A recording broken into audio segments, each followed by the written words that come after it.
న్యాయాధిపతులు 14.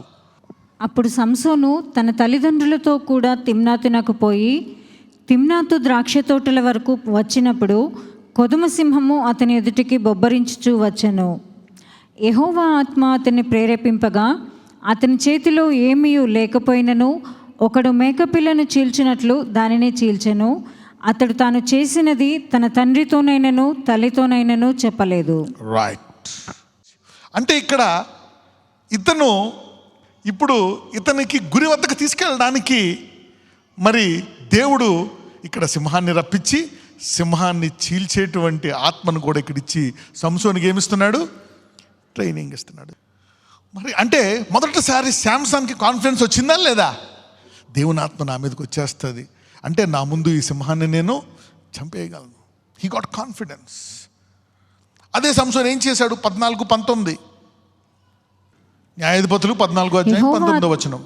యెహోవా ఆత్మ అతని మీదికి మరలా రాగా అతడు అష్కెలోనుకు పోయి వారిలో 30 మందిని చంపి వారి సొమ్మును దోచుకొని తన విప్పుడు కథ భావమును చెప్పిన వారికి బట్టలని ఇచ్చాడు. ఆ తర్వాత ఏదో గొడవ వచ్చింది, అంతా మీరు చదువుకోండి. ఆ గొడవలో దేవుని ఆత్మ వస్తే 30 మందిని చంపేశాడు. న్యాయాధిపతులు 15:14-15 వరకు. జడ్జెస్ 15:14-15. అతడు లేహీకి వచ్చే వరకు ఫిలిష్తీయులు అతనిని ఎదుర్కొని కేకలు వేయగా యెహోవా ఆత్మ అతని మీదికి బలముగా వచ్చినందున అతని చేతులకు కట్టబడిన తాళ్ళు అగ్నిచేత కాల్చబడిన జనపనార వలె ఆయను. సంకెళ్ళును అతని చేతుల మీద నుండి విడిపోయాను. అతడు గాడిద యొక్క పచ్చి దవడ ఎముకను కనుగొని చెయ్యి చాచి పట్టుకొని దాని చేత 1000 మంది మనుషులను చంపెను. అంటే తన బలహీనతలో ఉంటుండగా కూడా అతనికి దావీదులాగా ట్రైనింగ్ ఇచ్చాడా లేదా? He trained and is fulfilling the will of God. This is point 1. ఇంకా 7 ఉన్నాయి. అంటే దేవుడు ఏం చెప్తున్నాడు? ఇప్పుడు నువ్వు గొప్పదా? నువ్వు విశ్వాసములో ఉండి దర్శనములో ఉండి కొంతకాలం ప్రార్థించి ఉపవాసం ఉండి తర్వాత నువ్వు బలహీనతలో ఉన్నా నీలో ఇంకా విశ్వాసం ఉందా? దేవుడు నిన్ను గురి వద్దకు తీసుకెళ్తాడు. నేను ఎవరు నిందించినా నువ్వేమనుకున్నా సరే, God is telling you today, నీ బలహీనత కూడా నీ విశ్వాసములో ఉన్నావు, నువ్వు కృపలో ఉన్నావు కాబట్టి నీవు ఆయన స్వరూపములోకి మారి తీరతావు. ఇవన్నిటిలోంచి కూడా దేవుడు నీ మేలు కొరకే ఆయన చిత్తాన్ని నెరవేరుస్తానంటున్నాడు. అంటే నీ బలహీనత గొప్పదా? ఆయన యొక్క త్యాగం గొప్పదా? నీ యొక్క బలహీనత కంటే ఆయన రక్తము, ఆయన క్షమాపణ గొప్పది. ఎంతమందికి అర్థమైంది ఇది? రైట్. కాబట్టి ఎవరెవరైతే నిన్ను తీర్పు తీర్చారో, ఎక్కడెక్కడ నువ్వు తీర్పు తీర్చుకొని జరగదనుకున్నావో దేవుడు చెప్తున్నాడు. ఎందుకంటే ఈరోజు నువ్వు ఇక్కడ ఉన్నావు, ఇంకా నువ్వు విశ్వాసంలో ఎదుగుదామని నీ హృదయం ఉంది. ఆ హృదయాంతరంధ్రములు దేవుడు చూశాడు. ఇంకా ప్రార్థిస్తున్నావు, ఇంకా దేవునికి వస్తున్నావు, ఇంకా బైబిల్ చదువుతున్నావు, ఇంకా ఎదగాలని హృదయం నీలో ఉంది. కాబట్టి ఆ హృదయాంతరంలో చూచిన దేవుడను నీ బలహీనతలు ఒకవేళ అక్కడక్కడ ఉన్నాయా అవన్నీ నీ మేలు కొరకే మారుస్తానంటున్నాడు దేవుడు. అవి కూడా నా చిత్తంలోనే ముందుకెళ్ళిపోవడానికి నీకు సహాయపడతాయి. ఎంతమందికి అర్థమైంది? నువ్వు మంచి క్రియలు చేసి ఉండొచ్చు 100, కానీ నీకు 60 తప్పులు కనపడుతున్నాయేమో, 2 పెద్ద తప్పులు కనపడుతున్నాయేమో. కానీ ఇప్పుడు నీ హృదయం సరళంగా ఉంది, ముందుకెళ్ళిపోవడానికి మరి నీ హృదయం బాగుంది కాబట్టి అవన్నీ ఆయన యొక్క ప్రణాళిక కోసమే సహాయపడతాయంట. Alright. Number 2, you can instantly claim his mercy. Instant mercy. ఇంకొకటి ఏంటి? Instant mercy. మొదటి పాయింట్ ఏం చెప్పాను?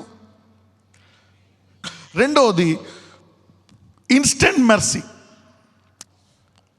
Instant mercy. చాలాసార్లు మనం ఏదైనా పొరపాటు చేసామనుకోండి, ఇప్పుడు చిన్నపిల్లలు ఉంటారు, పొరపాటు చేస్తారు, ఆ గ్లాస్ పడగొట్టేస్తారు, ఓకే, లేకపోతే ఏదో ఒక పొరపాటు 1 సంవత్సరం 2 సంవత్సరాలు వాడికి తెలిసి తప్పు చేశాడని. కానీ తన తల్లి దగ్గరికి వెళ్ళడానికి 1 సెకండ్ కూడా ఆలోచించడు. అకార్డింగ్ టు గాడ్, నీవేదైనా దేవుని విషయం ఏదైనా పొరపాటు, ఒక తప్పు నిర్ణయం చేసుకున్నప్పుడు నీవు 2-3 రోజులు దేవుడి కృప అడుగు, ఓకే, 2-3 రోజులు ప్రార్థించావు, కొంచెం భయపడతావు. Let us see how we deal with that. Okay. రోమిలికి రాసిన పత్రిక 5:5-9. ఎందుకనగా ఈ నిరీక్షణ మనలను సిగ్గుపరచదు, మనకు అనుగ్రహింపబడిన పరిశుద్ధాత్మ ద్వారా దేవుని ప్రేమ మన హృదయములలో కుమ్మరింపబడి ఉన్నది. ఎలయనగా మనమింకా బలహీనులమై ఉండగా క్రీస్తు యుక్తకాలమున భక్తిహీనుల కొరకు చనిపోయెను. ఆగండి, మనం పరిశుద్ధంగా ఉంటే చనిపోయాడా, మనం పాపంలో ఉంటుండగా చనిపోయాడా? He still died. నువ్వు తర్వాత మరుమనసు పొందావు, రైట్. నీతిమంతుని కొరకు సహితము ఒకడు చనిపోవుట అరుదు, మంచివాని కొరకు ఎవడైనా ఒకవేళ చనిపోవ తెగింపవచ్చును. అయితే దేవుడు మన ఎడల తన ప్రేమను వెల్లడిపరుచుచున్నాడు.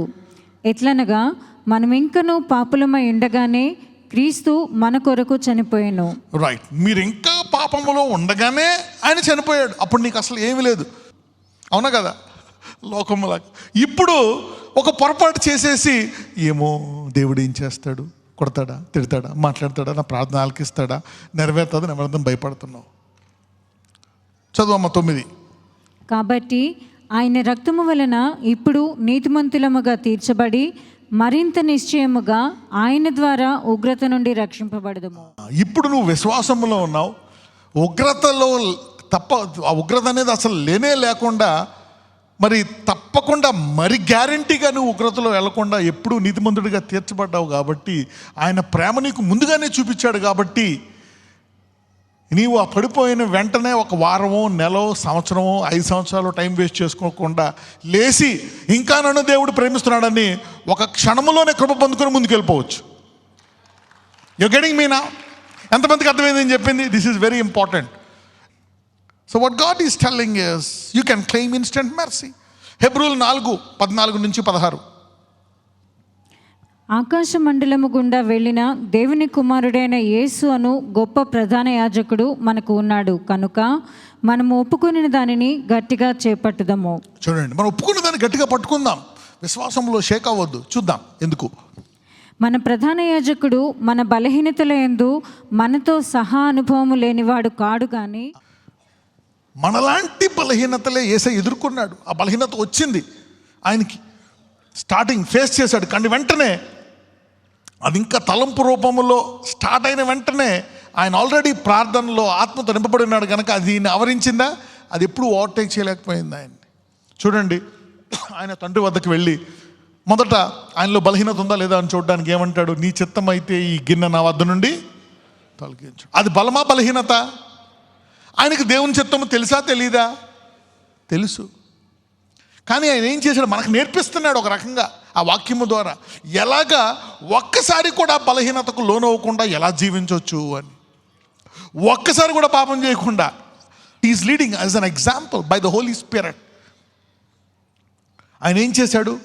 ఎప్పుడు ప్రార్థించినంత వేదనతో ప్రార్థించాడు. అప్పుడు ఆయన ద లాస్ట్ మిషన్, అక్కడ ఒక మాట ఉంటుంది, ఆయన చెమట ఎలా మారిందంట?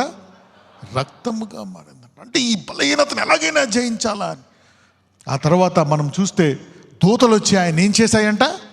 బలపరిచాయి. So he never gave up to weakness. ఆయన అన్నిటినీ జయించేశాడు. కానీ ఆయన నువ్వు పడిపోయినా అది ఆయనకు తెలుసు అంట, ఆహా ఈ బలహీనతలో పడిపోయావు, నువ్వు ప్రార్థించలేకపోయావు, దేవుని యొక్క ఆత్మను ఉపయోగించుకోలేకపోయావు, ఉపవాసము చేయలేకపోయావు, జయించలేకపోయావు, ఎడతెగక. తెలుసు ఉండి ఆయన ఏం చేస్తాడంట?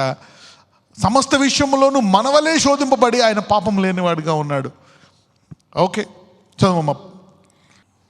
కనుక మనము కనికరింపబడి సమయోచితమైన సహాయము కొరకు కృప పొందినట్లు ధైర్యముతో కృపాసనమునొద్దకు చేరుదము. 12 మంది నన్ను తిరస్కరించేశారు 3.5 సంవత్సరాలు. దావీదు ఇలా చేసేసాడు, వాళ్ళు అలా చేసేశారు. ఏం చేయాల? ఆయన మళ్ళా వాళ్ళకి సహాయం చేశాడు. అది కూడా చూద్దాం, తర్వాత ఉంది. He helped them. మీరు తిరస్కరించేశారు, నేను మిమ్మల్ని తిరస్కరించేస్తాను అన్నాడా? ఏం చూశాడు? వారి యొక్క హృదయాన్ని. ఆయన కొరకు సమస్తాన్ని విడిచిపెట్టారా లేదా? సమస్తాన్ని విడిపించి 3.5 సంవత్సరాలు ఆయనతో ఉన్నారు. ఆ హృదయాన్ని ఆయన చూశాడు.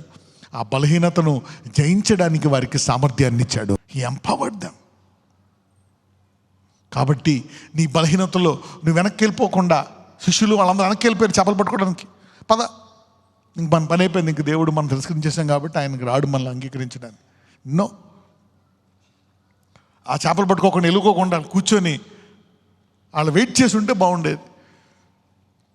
ఈ రోజు నుంచి మీరు అపవాది మీ మీద నింద వేసినప్పుడు, మీరు పడిపోయినప్పుడు, సమయం అధికంగా వృధా చేసుకోకుండా ఆయన కృపను వెంటనే వాడుకొని వెంటనే బలము తెచ్చుకొని జాగ్రత్త పడి ముందుకు వెళ్ళిపోదురుగాక. Claim the instant mercy and you can stop many judgments. ఒక్కొక్కసారి ఆ బలహీనతలో మీరు పడిపోయి దేవుడు కోపం తీసుకున్నాడని ఎక్కువ టైం ప్రార్థన చేయకుండా ఉంటే ఇంకా లేనిపోని బలహీనతలు వచ్చి 1 నెల 6 నెలలు వేస్ట్ అయ్యి ఇంకా పెద్ద పెద్ద గండాల్లోకి పడే అవకాశం ఉంది. ఎంతమందికి అర్థమవుతుంది? So don't waste your time. Claim instant mercy.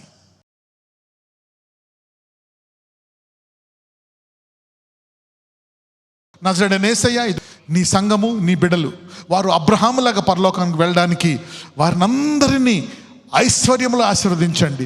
ఎక్కడెక్కడైతే ప్రజలు ఇందులో పాల్గొన్నారో నాయన, ఇదిగో వారు ఆర్థికంగా నీవు అడుగు వాటికంటే ఊహించు వాటికంటే అత్యధికంగా ఇచ్చు దేవుడు కాబట్టి నజరేయుడైన యేసయ్య వీళ్ళందరినీ ఆర్థికంగా అడుగు వాటికంటే ఊహించు వాటికంటే అత్యధికంగా వారికి దయచేయమని నజరేయుడైన యేసయ్య ప్రార్థిస్తున్నాము తండ్రి.